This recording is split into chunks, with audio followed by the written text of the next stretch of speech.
இருக்கிறார்கள் என்ற செய்தி உண்மையிலேயே வருத்தம் அளிக்கிறது.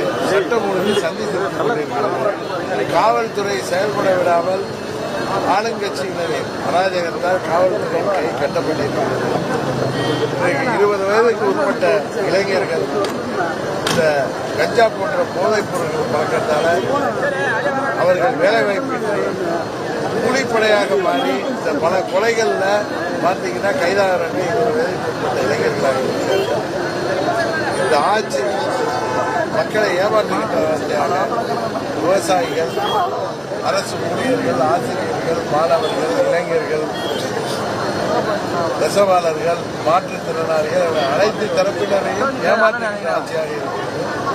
இந்த ஆட்சிக்கு ஒரு எச்சரிக்கை பணி அளிக்கின்ற விதமாக விக்கிரவாண்டி இடைத்தேர்தலில் மாம்பழ சின்னத்தில் வாக்களித்து வெற்றி பெற செய்வதன் மூலம் இந்த ஆட்சிக்கு 26 முடிவு கட்டுவதற்கு மக்கள் தயாராகிவிட்டார்கள் என்பதை உணர்த்துகின்ற விதமாக இந்த தேர்தலில் மாங்கனி வெற்றி பெறும் என்று நாங்கள் உறுதியாக நம்புகிறோம். அதிமுக தொண்டர்கள் யாருக்கு வாக்களிக்கணும்னு நீங்க சொல்ல விரும்புறீங்க?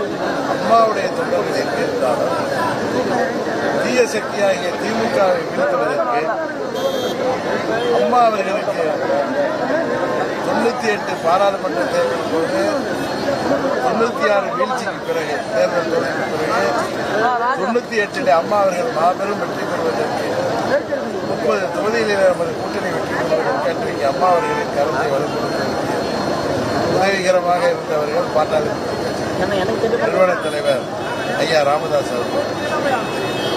அதுபோல 2001 தேர்தலையும் அம்மா அவர்கள் மீண்டும் ஆட்சி அமைப்பதற்கு உதவிகரமாக இருந்தவர் பாட்டாளி மக்கள் கட்சி தலைவர். அந்த கட்சி பாட்டாளி மக்கள் கட்சி.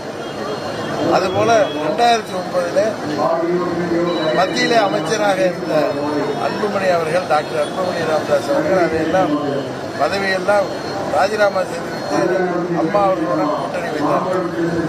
அதனால் அவர்களின் கரத்தை வலுப்படுத்துகின்ற விதமாக அம்மாவின் தொண்டர்கள் எங்கிருந்தாலும் அவர்கள் வாக்களிக்க வேண்டிய வாக்களிக்கிறார்கள். எடப்பாடி பல்வேறு குற்றச்சாட்டுகளை வைக்கிறார். மாத்தி நான் தான் துரோகின்றாரு, அண்ணாமலை துரோகிங்கிறார். இதை எப்படி பாக்குறீங்க? இதெல்லாம் தேர்தல் முடிஞ்சதும் அந்த விஷயத்துக்கு வருவோம். அண்ணாமலை இப்ப தேர்தல் முடிஞ்சதும் நாம் எல்லாம் அந்த விஷயத்துக்கு வருவோம். இப்பொழுது நமது ஒரே நோக்கம் தீய சக்தி திமுக அம்மாவின் தொண்டர்கள் அனைவரும் ஒன்றுபட வாக்களிக்க வேண்டும் என்பதுதான் எனது வேண்டுகோள். அண்ணாமலையை பச்சவந்தின்றாரு. அண்ணாமலை வந்து பச்சவந்தி இதை பற்றியெல்லாம் இந்த தேர்தல் களத்தில் திமுகவை வீழ்த்த வேண்டும் என்பதற்காக நாம் போராடி கொண்டிருக்கிறோம். இதில் மாங்கனியின் வெற்றி தான் தமிழ்நாட்டு மக்களின் வெற்றியாக சட்டம் ஒழுங்கு கெட்டு போயிருக்கு. திமுகவிற்கு ஒரு எச்சரிக்கை மணி அளிக்கின்ற விதமாக இந்த தேர்தலில் அம்மாவின் தொண்டர்கள் அனைவரும் திமுகவுக்கு எதிராக வாக்களிக்க வேண்டும். பாட்டாளி மக்கள் வெற்றி சின்னமான மாங்கனி சின்னத்தில் வாக்களிக்க வேண்டும் என்பதுதான் இந்த நேரத்தில் அதை பற்றி மாத்திரம். அதாவது நாடாளுமன்றத்தில் மிகப்பெரிய தோல்வியை சந்தித்திருக்காங்க அதிமுக. சசிகலா அவர்கள் அனைவரும் ஒன்றிணைந்து அழைப்பு விடுக்கிறாங்க. உங்களுடைய நிலைப்பாடு இதில் என்ன சார்? ஏன்னா இந்த நேரத்தில் மனதில் இருக்கிறதுல எல்லாம் ஒரே எண்ணம், தீய சக்தியாகிய திமுகவை இந்த தேர்தலில் வீழ்த்துவதன் மூலம் தமிழ்நாட்டு ஒரு விடிவு காலம் வருவதற்கு 26 வருவதற்கு ஒரு அச்சாரமாக அமையும் என்பதுதான் இந்த தேர்தல்.